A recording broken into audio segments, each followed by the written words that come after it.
Καλώς ήρθατε στο απέραντο και μαγικό δάσος του διαδικτύου. Εδώ κρύβονται πολλά μυστικά, αλλά και παγίδες. Να η Σοφία και ο Θοδωρής. Γεια σας κύριε διαδικτυάκη. Για να προστατέψετε τους λογαριασμούς σας, χρειάζεστε έναν δυνατό κωδικό. Δυνατό, όπως ένας σούπερ ήρωας. Ακριβώς, όχι απλά το όνομά σου ή το 123. Σαν ένα όλο το φρούριο. Όχι, ένα ύπουλο hacker κρατάει έναν εύκολο κωδικό.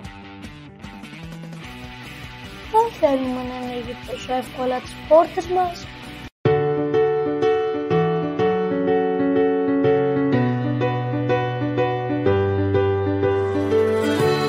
Δείτε τώρα αυτόν τον κωδικό.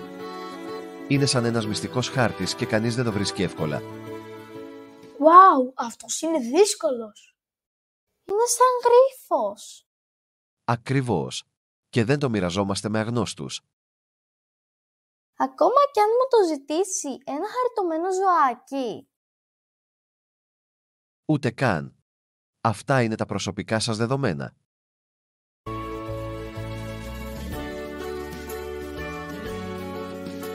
Και κάτι τελευταίο. Όταν κάτι σας φαίνεται περίεργο ή σας τρομάζει, ζητήστε αμέσως βοήθεια από έναν μεγάλο. Το δάσος του διαδικτύου κρύβει πολλά αγκάθια